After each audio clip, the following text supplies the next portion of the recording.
All right, we should be okay with the audio now.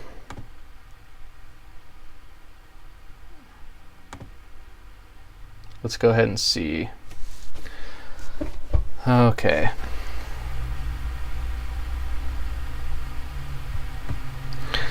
All right, we should be okay with the audio now. Okay, so we are good with the audio. I'm gonna turn down my microphone a little bit. Here we go. Okay, sorry about the last one. Audio is now fixed. Next time I should probably check it beforehand. Note to self. Okay, so anyways, just going to go over some things with the coronavirus. So first of all, like I talked about on my last live stream before I realized the audio went out, was that, basic prepping, okay? Those are, coronavirus or not, there can always be some emergency situations where you should have some things on hand. That includes, I would say, about a month's supply of food and water and cash. I would probably say those three are the most important things. Some canned food or, just food that won't spoil for several months. Water on hand, it could be bottled water. You can also get filtering systems that'll filter like 10,000 gallons of water if you have springs and rivers or something like that nearby. And also cash, okay? So in an emergency situation, if there's no power or something like that, and you need to buy gas, you need cash on hand, okay? It's good to have some gold and silver, not only for investing purposes, but also just to have an emergency situation. But in a real emergency situation like panic or there's no power or something like that, there's banking problems, it's important to realize that people are not going to want gold and silver, and you won't be able to use your debit or credit card, okay? So you need to have cash on hand, because that's something that everyone accepts and it's universal, at least here in America. I would recommend you have at least like a month's worth of your monthly expenses, have that in as cash form. So that includes like rent, food, water, basically all your monthly expenses. I would say be sure that you have that as cash, okay, for a bug out situation. So you can buy gas or whatever, or food, or you can barter, etc., etc., okay. Other things are good too. It's good to maybe have a gun or two with some ammo, maybe like a bug out bag and like a plan with your family, things like that. But those are good, even without the coronavirus, right? Those are good because any sort of emergency situation can pop up, right? Whether it be a fire or whatever, okay? So, yeah, coronavirus updates. First of all, I'm just going to read from Dr. Wilson's website. So he's talking about new precautions may be in order as scientists learn more, okay? It could be spreading faster, more widely than previous thought. And he's just talking about general things that you should do to, number one, avoid, and if you also get infected, you know what to do then, okay? So the most important, the most useful thing you guys have to realize is just avoidance, okay? So just don't contract it in the first place, right? That solves, that's the easiest solution, okay? So things like that are, number one, do your program. Okay, if you're already on a nutritional balancing program with me or another practitioner, continue to do it. Using the near-infrared sauna, getting plenty of rest, eating cleanly, taking your supplements, and doing everything that the program entails. Okay. So yeah, with a diet, just following a clean diet. Sunshine kills germs. Okay, so being out in the sunshine for about a half hour every day is good. So keeping your children at home. So avoiding public spaces might be a good idea for a while. So like movie theaters, malls, shopping centers, schools. Schools are breeding grounds. I know this because my stepdaughter was in a daycare, and there's, when children get sick in school, the parents today are overworked and sickly, and they don't, their brains don't work correctly, and so if their child is sick, they can't do anything with it, and they just send them to school. And I've seen it many, many times in the daycares. All the children are sickly anyway, and one child gets sick, they all get sick, okay? Or if one of the daycare workers gets sick, she brings it to the children, and then your child gets sick, okay? So if you can, if at all possible, I would definitely recommend avoiding daycare and the public school system, okay? Homeschooling is best. And just being able to take care of your child at home if it's possible, okay? Preferably try to make your life and work fit around that, Okay. Other things that you might not realize: light colored clothing so you can see the dirt. Okay, that helps. Just washing your hands. Just practicing good hygiene. Washing your hands when you come home from the public every day. Okay. Avoiding travel at this time may be good. Like trains and planes, and in general, traveling's not very healthy, but especially at this time. And if you have to, bring wipes. You can wear gloves. Don't think the masks are very good. You can wear a mask if it makes you feel better, but in general, I don't think it's recommended much. Okay, so yeah, just avoiding crowds, theaters, stadiums, concerts, restaurants, indoor sports events, things like that. And then, cook your food. If you're on a program, you know about this already. Cooking the food really helps break down all the pathogens on it. Okay. Okay, and then, although you do need money for a bug out, like I mentioned, cash is not very clean. Okay, so you might want to use a credit or debit card for a while. I use a credit card or my debit card most of the time, actually. But like I said, it is good to have cash on hand for an emergency situation, right? Because if there's a bank run, bank runs happen even in Western nations. Also, if the power goes out, they're not going to be able to process your card. Okay. In both those situations, you're going to need cash because that's the only thing people will accept. And like I mentioned earlier in the stream, I think it's good to have about a month's worth of cash on hand.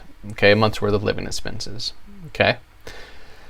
So let's go over some of the things that you can do to keep your house clean, and which will help avoid spread of any disease, including coronavirus. Okay, so hydrogen peroxide is fantastic.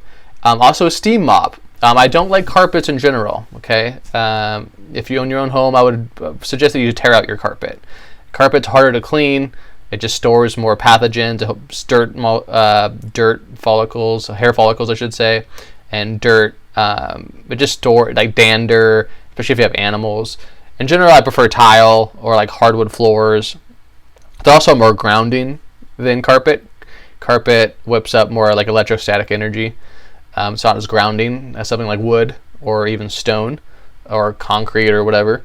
So in general, I do recommend like hardwood floors, and I would take out your carpet. Okay, if you do have carpet, vacuum fairly often and make sure you have a good vacuum. Okay, so just keeping your space clean. Use your leftovers quickly. Things like that. Be sure to keep your bathroom nice and tidy. When you flush the toilet, I would actually recommend that you close the lid when you flush your toilet. People don't realize, like, when you flush your toilet, the water all mixes up, and if you just use the bathroom, like, the pathogens will actually come out of the toilet. Also, a cleaner solution is using a bidet, or a bidet, I should say.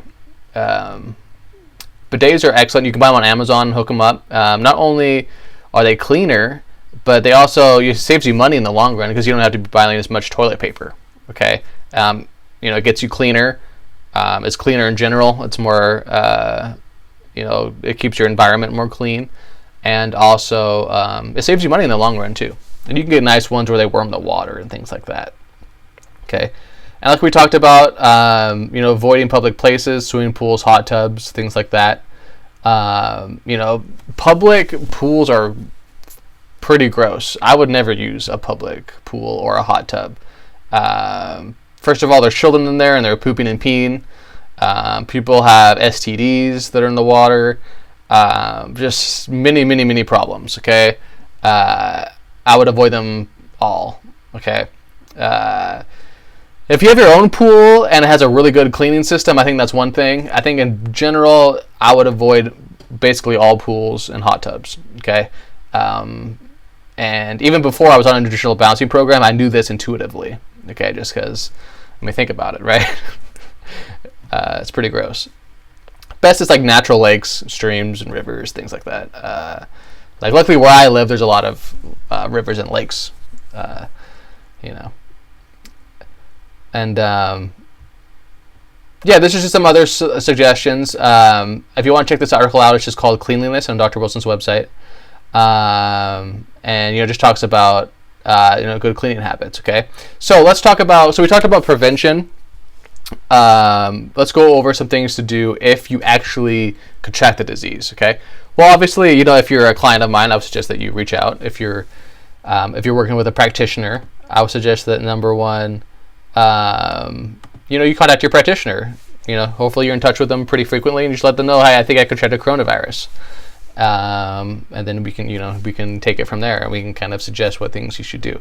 And don't be afraid of the coronavirus. I don't think that even if it gets bad and it really starts to affect our daily lives, like there's quarantines here in America, like there already are in some places, or it causes more market gyrations.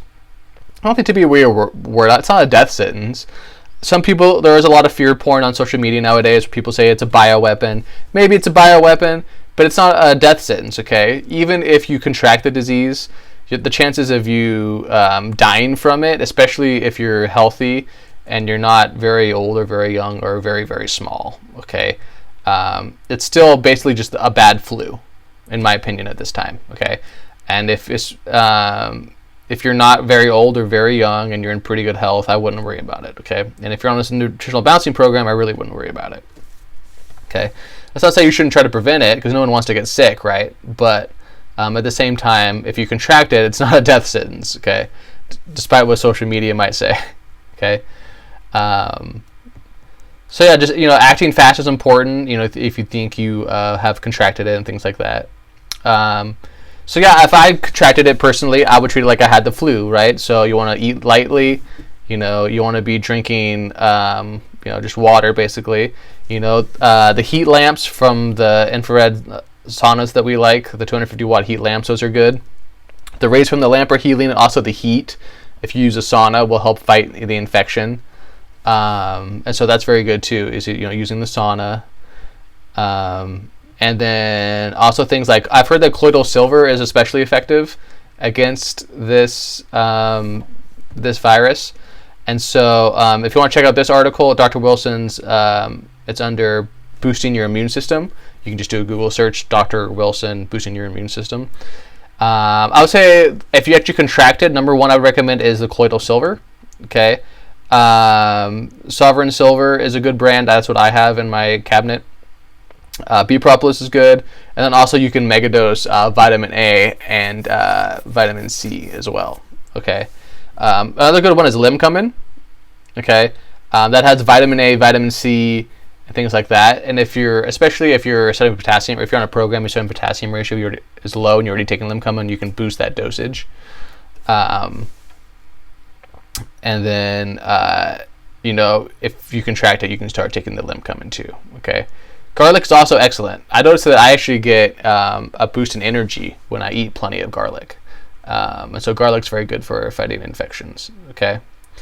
And then other things, obviously is like getting enough sleep, being positive about it, realizing it's not a death sentence, really. It's just, even if this spreads everywhere, you guys, it's still a bad flu. Okay, that's all it is. We can remember all the hype from Ebola virus was one, and then there was swine flu, then there was SARS, and these kind of things, they happen every couple years, right? And then the media will whip it up into a frenzy, and people will get really scared. So it's important to take precautions, but at the same time realize that really it's just the flu, and it's not a life or death situation by any means. And these are habits that you should have in general anyway, regardless of whether you're scared of contracting coronavirus or not. Okay. But yeah, I would check out this article too. It has some good things. Number one, I would recommend if you contract it, I would say is probably the colloidal silver. I've heard that has worked quite well with people that have contracted it. Okay, so on internet forums, people that have contracted have good success with the colloidal silver. So my number one therapy would probably be colloidal silver, and followed by high dosing vitamin C and vitamin A, and maybe Limcomin. Okay, everything else is just general stuff that you would do when you were sick, no matter what, or not becoming sick in the first place by avoiding public places and things like that. Okay. So if you want updates, number one, I would recommend Dr. Dr. Wilson's new Earth blog that he has on his website, okay, because he's giving daily updates on it. And so if Dr. Wilson becomes concerned about it, he lets everyone know, basically. And then also I'd recommend, Zero Hedge is a good sort of alt news thing where you can just see like updates on what's happening with the coronavirus and if it's spreading or like quarantines are happening and things like that. Although Zero Hedge can be doom porny, right? What I mean by that is they can, a lot of the articles are, kind of a little bit fear-mongering sometimes. It's good news. It's news that you won't get from the mainstream media. But at the same time, it's important that we take a step back, keep grounded, and realize that it's probably not as bad as they're making it seem, and that people can get whipped into stimulus too, right? In our society with social media and things like that, people can get whipped up into sort of a frenzy where we're all gonna die, and oh my God, it's happening. And some people actually crave that, and they use it as a stimulus, right? It makes them feel alive again to know that the end is nigh, if that makes sense. Okay. And then another good one on Twitter. I actually like Twitter a lot. You don't have to give up as much of your information to Twitter. It's not like Facebook where you have to make you need to make a profile with like your. You can make an anonymous account on Twitter and just follow people, and then you could even use a VPN, and you're pretty as good. The president will tweet about what they're doing about coronavirus or whatever. Although again, social media, it can get kind of hyped up. Okay, but it's good to be informed as well, seeing where quarantines are happening, if it's spreading, if it's getting worse, and things like that. Okay. Let's see if we have any questions. Yeah, Chloe, it could be a bioweapon. It does seem that scientists, from what I've read, it does seem that it's targeting certain ethnic groups. So for whatever reason, I read that it's worse for Asians. I think specifically Asian men, maybe. So here in America, if you're not Asian, you might have a little bit less to worry about. Although I'm not sure of the validity of it. I'm not a scientist. And it's hard to, when the media and social media gets whipped into a frenzy like this, it can be hard to kind of find the truth at first. It might be a bioweapon, but if it originated in China, why would they use a bioweapon against themselves at the same time? Perhaps it is from someone else, attacking China. It's also important to realize that everything happens for a reason. Perhaps this is happening to try to weaken the Chinese government at this time, which is very powerful and evil in a lot of ways. And this is needed to help reset China. I think and maybe it's a punishment for China at this time for some of the things that they're doing. That could be a possibility as well, I feel. It's important to keep that in mind. If you read the Bible, God punishes those that oppose him with plagues, famine, diseases, and things like that. We saw, God punishes the enemies of Israel too, because those are God's chosen people. So that's important to understand. That's right, Chloe. Yeah, it's made in China, so it won't last long. Yeah, exactly. Also, China is not as clean as Western nations like here in America, right? Here in America, it's more rural populations, not as many people in population centers. There's much more strict regulations when it comes to cleanliness with food and public transportation and things like that. And so it's spread in China. Not only does it start in China, but also China is more of a breeding ground for those type of things because of the environment that they're living in and the way their society is structured. Okay. So that's it at this time. Just stay grounded, stay healthy. Keep doing your programs. I would say number one, just avoidance is important. You should be avoiding most public places at most times nowadays anyway, because people's energies and there's a lot of diseases around anyway. But yeah, avoid like swimming pools, hot tubs, things like that. I would avoid airports, most public centers. I don't think masks are very good, but you can wear gloves if you want to when you go to the grocery store or something like that. And then if you get it, colloidal silver is excellent. I would be taking colloidal silver if I contracted it. And along with like using the sauna and just following the similar procedures to where if you got the flu, and as always, stay grounded, keep an open mind, and don't fret yourself too much about it. Okay, plan for the worst and hope for the best. Okay, and it can be a good time to make an emergency plan that is good to have in any situation, which includes, like I mentioned, having a month's supply of food, water, and cash, and maybe a plan along with your family. Okay, and then I would follow, Dr. Wilson's updates, and he'll let you know if there's any updates or things like that, along with some of the alt news can be good too. And then let's see if we have any last questions. Nope, that's about it. Anyways, guys, I hope you enjoyed it. Comment below if you have any questions. Maybe I'll include a link to some of Dr. Wilson's articles and like where you can buy colloidal silver and things like that. Okay? All right, love you guys. Bye.